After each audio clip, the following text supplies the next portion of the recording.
Good afternoon, everybody. It's Helen Lacey here from Smart Technologies.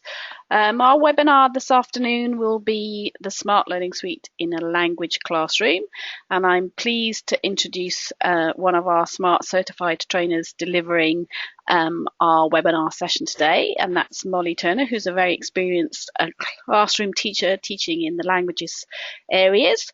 If you do have any questions, please feel free to add them into the chat to the chat function of the webinar. Alternatively, you can hold off and ask the questions at the end through the chat function, and we will answer some questions at the end. So introducing Molly. Molly, over to you.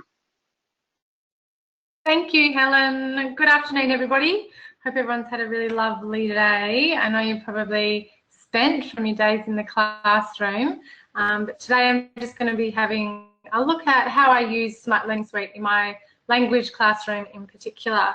So basically going to go through as much as I can in the half an hour. So a lot of information to share, but there'll be little tasters here, and obviously you can always go back and have a look at the recording if you don't catch everything.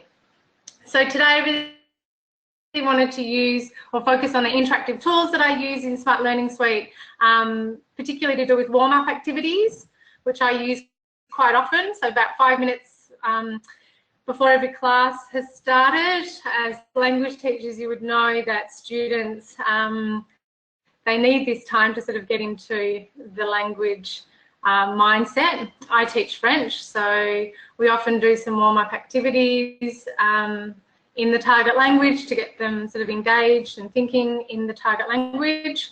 And I'll also be having a look at how I use Smart Learning Suite to introduce new vocab and grammar concepts, but also to increase exposure to the course content and demonstrate student understanding. So there's a lot you can do. We'll start off with an oldie but a goodie, which are the interactive dice. So obviously I use these when we're doing our numbers, and it's great because it's interactive, which is really engaging for the students, but it's also that they're not having to come up with the numbers themselves. So basically they roll the dice and they can write on the board, or you can have students calling out in class what the numbers equal. So basically, in order to get the interactive dice, you just need to go to the gallery. So in your gallery, if you just search for dice, make sure that you select the interactive and multimedia, and it's just as easy as dragging and dropping onto your page.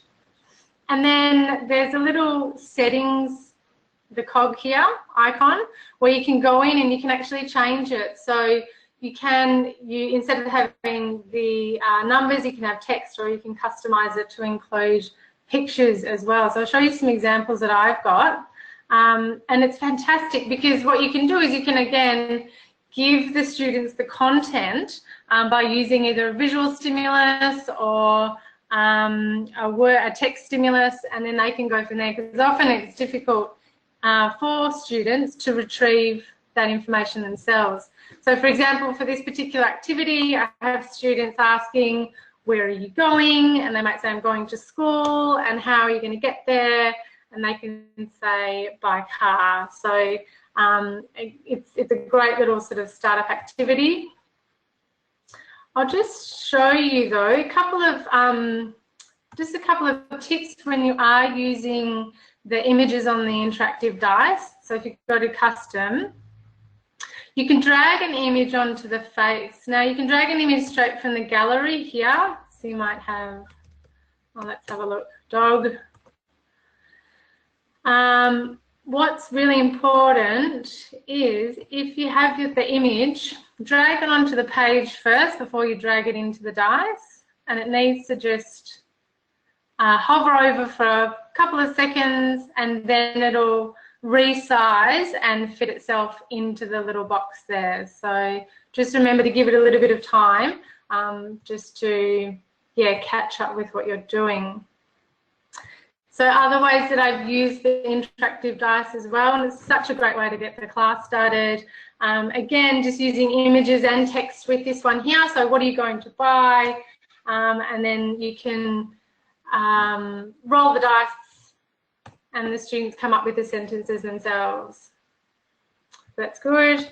Another example is using it in terms of with grammar, and they can use a particular, roll the dice again, and they have to conjugate the verb in the particular tense. So you give them the tense and the subject pronoun and the verb, and they have to come up with the answer themselves. So I find that they work really, they're really effective in the classroom. Good 5-minute game to start off with, just to get the students to think about, think in the target language, basically.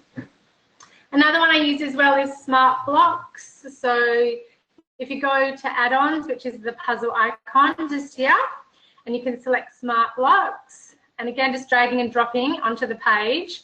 And the way that we use Smart Blocks, they're specifically designed for the maths classroom, but I find them really, they can work well also in the languages classroom, is now it works better on an interactive whiteboard. I'm going to give it a go here.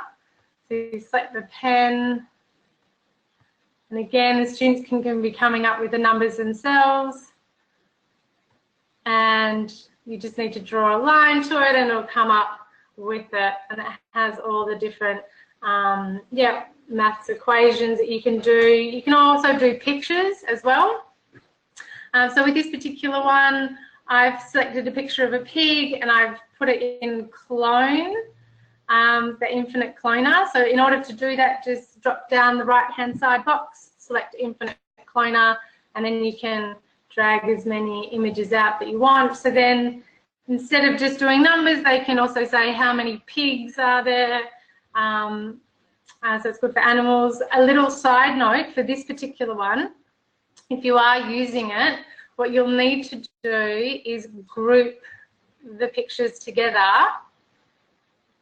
See if it, you need to just group them. Oh, I'm not sure why it's not letting me group.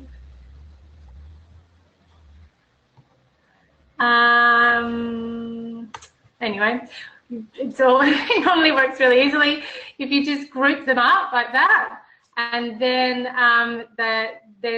the addition, and then you can make the addition by having it grouped. Sorry, I'm just a little distracted.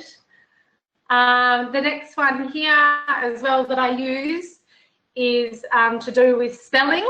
So this is a really great one when you use the magic pen. So the magic pen, if you can just select from the toolbar up here and hit magic pen. Basically, if you're writing in magic pen, I often do it when I'm doing my accents, is you can write it up on the board and then it disappears. So then you can have students trying to remember and recall what you've just written up on the board. So you might write a particular word or perhaps conjugate a verb, have the students sort of look at it, and then it'll disappear, and then they need to sort of remember and write it up themselves. So that's a really cool little trick, and obviously being a little magic pen there, the students love that. Another one that I've used here is this hangman. I want to show you this one here. It's a particular template that I've actually just got off the Smart Exchange website.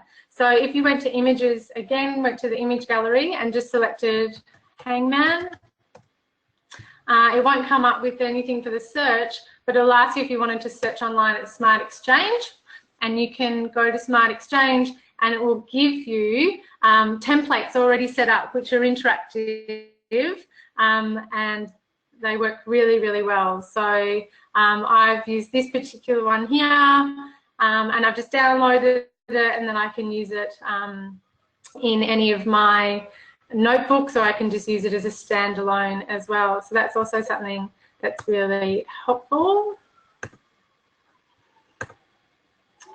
This one here is just demonstrating how I've dragged and dropped an image of a timetable onto the board, and then you can have students come up and populate the board with what particular subjects they have at what hour, and you can obviously use this as a stimulus for a conversation. So what subjects do you have on Monday? And they can say at 9 o'clock I have maths, at 10 o'clock I have science, and so on and so forth. So that's a pretty fun one. And that's just dragging and dropping an image from the internet. Another really quick one that I often do is just I've gathered a whole lot of images again from the internet, and then I have also written the words up here, and then the students just need to match it up. So they just match the particular word obviously with the image. Just a little side note here, when you are putting images into a notebook, you do have to save it either to your desktop or into a folder.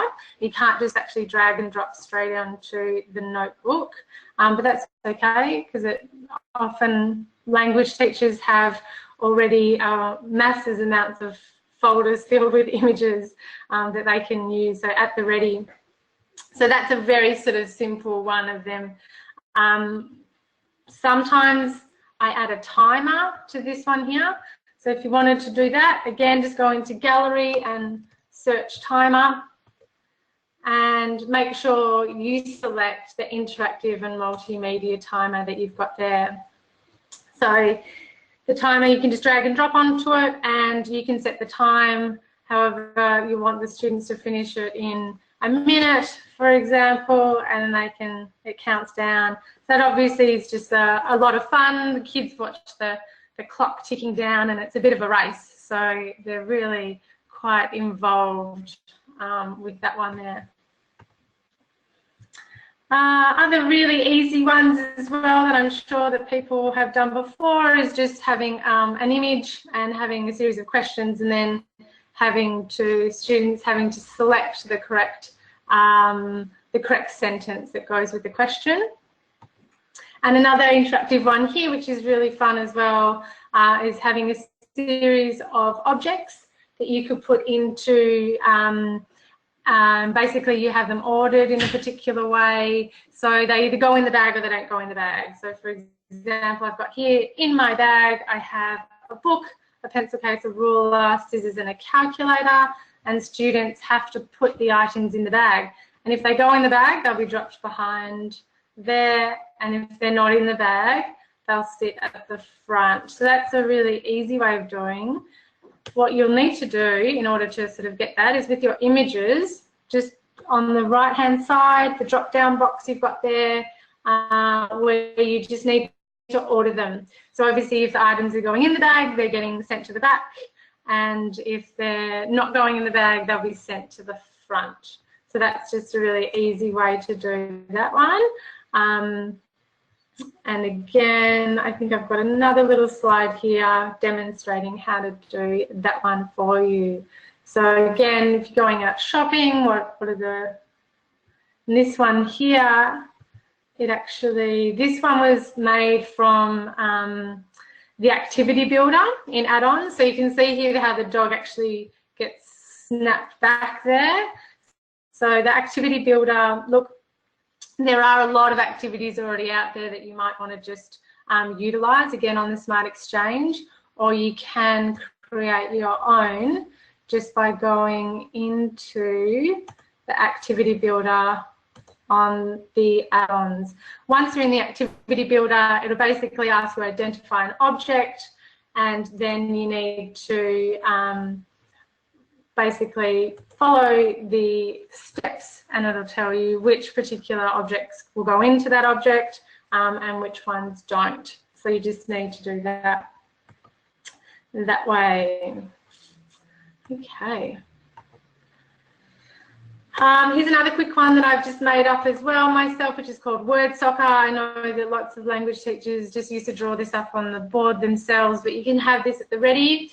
So 2 teams of students up at the board, basically calling out vocab. It can be anything, or verbs, or and then the students, if they answer correctly, they get to pop the answer onto the first ball, and their objective is to get a goal. So for example, and then once they get the goal, they win the point, everything gets reset and play another game. So that's another really fun game that the students like to play. Here are some really quick and easy little interactive tools that you've got here. Again, so this one here, you can select what goes onto the board here, and I've chosen verb tense, so we might be doing different verbs or verbs in the past tense, and students get to spin the spinner and then choose obviously what verb that in what tense they need to conjugate in. So again, these are just found by going into the gallery and selecting it, and again just being really mindful to hit the interactive and the multimedia, and then you can then it has that interactive component to it. The timer, which we saw before, or you can even have a clock sort of sitting up there. So for some activities, you might be asking the students just for 5 minutes, so they can keep an eye on the time as they go. So there's some pretty nifty little tools. Other little ones that I've found in the gallery can be found in the toolkit. So the lesson activity toolkit has a whole lot of pictures that are interactive, and the lesson activity examples as well. So they're all from the activity builder. Probably all had a look in here before. The only downfall with this in terms of in a language classroom is that you can't change the text. But I still use it. It's fantastic, and we're doing, say, rooms in a house or furniture, and this one's already there for us, and obviously it's all in the target language, and people can be asking, well, where does the fridge go? Well, it goes in the kitchen. And so this activity is already built for you, so you don't have to do that. Another one as well that might be useful is the ones doing food groups, and if they go in to the food, they disappear, they don't belong there. Again, the students would be doing all of this in the target language. So we've got the vehicle labels as well. And just to reiterate, you find them in the lesson activity examples. Cool. So they're all the really basic notebook interactive tools that I use, and probably that everybody has been using already, that they've been around for quite a while. Some of the new additions to the Smart Learning Suite, I'll just touch on now. So Smart Lab and also Smart Response and Smart Amp, we'll just have a little glimpse into. So Smart Lab is the gamification piece from Smart, and they are really quick, easy, efficient games that you can create for your students to use. They're so easy to mock up that you can do them either in the class, at the ready, or you can organise them beforehand. Students can also create their own, which is a really great way for them to demonstrate their knowledge of the content. And we all know that, most students are really sort of engaged. So I've had a lot of reluctant language learners in my students, in my classes, and I find that often they are really engaged in these particular games that I've created on Lab. They can either play individually or they can play in groups as well. So there's quite a few different templates to choose from, which is really great. And basically, if you haven't had a look already, you'll find the little Smart Lab icon just up in your toolbar. If it's not in your toolbar, you just need to go to Settings. And once you go to Settings, you can just drag and drop it into the toolbar. Something that you'll need to do, though, just to be mindful when you're doing that, is that you select it in between the toolbar there, just so it'll actually go on properly. It's best to do that probably on your laptop or computer rather than on the board. I think it's a bit easier. So Smart Lab, there's a few important things just to remember when using MATLAB, again with the images, you need to save them onto your desktop first or in a folder, and then you can drag and drop them into the different gaming templates if you want to use images. When you are creating a game, make sure that you select a new page on your notebook, because if you've created a game and then just go to create a new game, it'll actually overwrite that game. So I've seen some teachers lose some awesome games, and that can be really frustrating. So just remember to always start a new page. And the other little tip as well would just be to ask yourself what your objective is for the game, and then often you'll find the right template. So whether it's sorting information or matching information, what is it that you want the students to be getting out of it? So just a really quick look into SmartLab. You know, there are some, obviously, you know, we often do cloze exercises in a languages classrooms. There's a fill in the blanks, the flip out, flashcards are obviously fantastic for introducing new vocab. All of them I've used in my classrooms, and I find them a great way for students to be continually exposed to the course content, which obviously helps with the learning outcomes for the kids. So I'll just show you a couple of examples. Look, while we're here, you can see sort of how easy it is to create a game. Basically, you just need to select the template, and then you can follow the prompts from there. So with fill in the blanks, you'd write up a paragraph, and then just choose. It probably wasn't the best one to do as an example. Write up a paragraph, and then just choose which ones you'd like the students to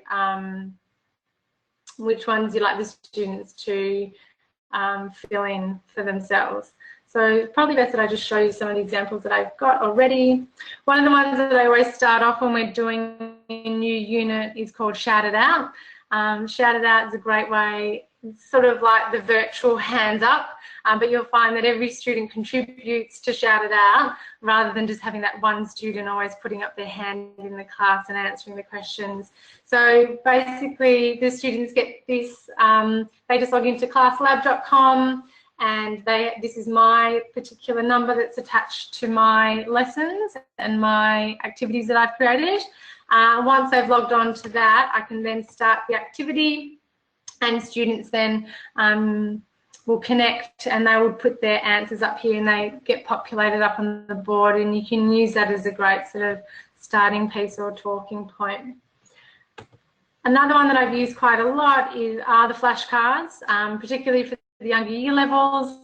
They've got the images, and obviously on the back of the images as the word for the object. I often get students to make their own flashcards as well, and they love sharing them with everyone else.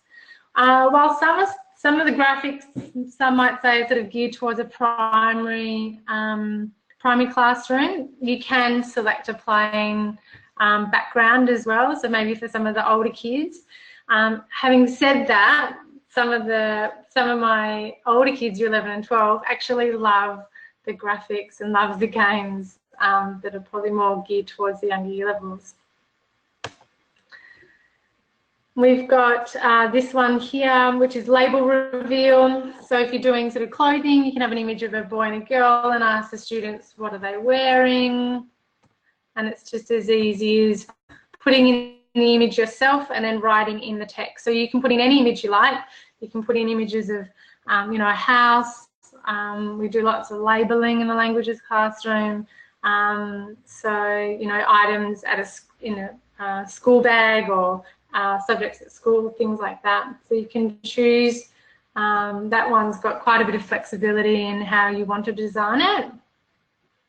Other ones here, super sort, and this particular game here, this has a timer on it, which is great. You can also push it out to the students' devices, so they're not just up at the board, but they're doing the game on their device. So that can be either a phone or a laptop or a tablet as well, because they're all online. And this one's match it up, so you're matching up all the different verbs and the past participles and things like that. So guys, I can't recommend Lab highly enough for a languages classroom. I think it works really well, not only in continuing to expose the students to the content, but also for them to create their own games.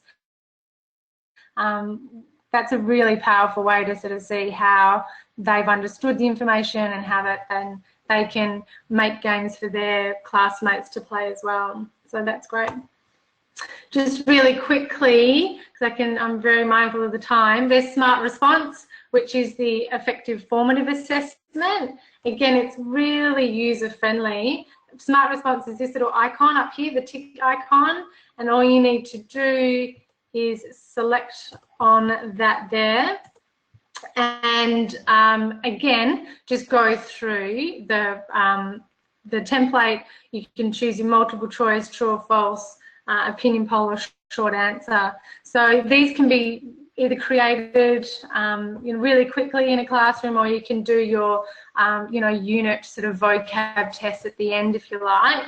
And the beauty of Smart Response is that it gives you this great data that you can then use. So you can look at in terms of viewing the class results.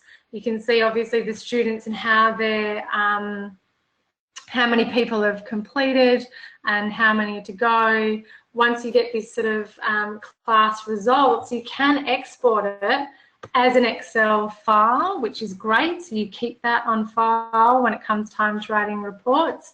But what's really fantastic about the data is it can give you a breakdown of what particular questions most of the students perhaps didn't do so well. So you know that you have to go back and perhaps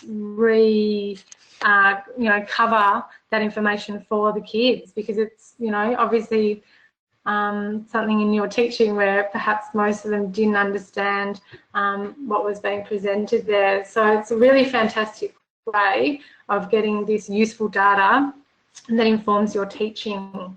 So that's Smart Response. And for those of you that are a Google school, where Smart AMP creates these fantastic workspaces, and I'll just have you to show you a quick look where students can they can work within this space, and I use it for the students to work at their own pace. So it's not so much an instructional device, rather it's a tool for them to continue to practice the content, the course content. So what we've got here is a particular workspace that I have created for the students, and there's all these little activities for them to do in their own time. So I might set this as homework over the course of the unit. In it, I can embed a notebook that has the grammar that we might have covered in that time. Maybe the vocab as well, another notebook I've embedded here. There's also, you can put YouTube clips for the students to watch. There's another little assessment piece here. And these are just little activities that I have created for them to do. This one here is a link to an article that they read, and then they have to present their own findings on that, or creating their own sentences, and I've linked here to their Quizlet accounts as well. So that's a really great space where students can work either individually or also as a group. So that's a bit of a taster on Smart AMP. So guys, look, I've touched on it briefly, but Smart Exchange really has a huge amount of resources and notebooks that have already been created, which are really fantastic, because anything that can save us time is a winner. So I've found lots of useful things on Smart Exchange, and I might not have liked the whole notebook, but I've taken a few slides to use in my own classes, and they're all free, which is great. You can also search by the standards. Make sure you select Australia, but you might also want to select I find some great resources from Canada, as well as the United States and England as well, for French resources. And there's also, of course, YouTube clips that you can do. and in particular, Educator to Educator is a really great YouTube subscription to have. And if anyone's interested in doing the certifications or the courses as well, that's all that information is on the Smart Tech website. So that's where I sort of landed and got my qualifications, and it's been really fantastic actually to have such an insight into the technology to use in my classrooms. I'm available as well. So if anyone is interested in any in-house sort of smartboard training or SLS training, I can do across all subject areas. I do specialise in English and French. I do have a really great presentation on Beyond the Textbook, which is using digital technology in the language classroom. For example, how to use the smart recorder, which is this little device here, in order to really bring the language classroom to life. Students love making videos or vlogging, and I found that to be a really powerful tool. So if anyone's interested in that, they can contact me here on my contact details. I'm also available if you want any content creation as well. So that's it, guys.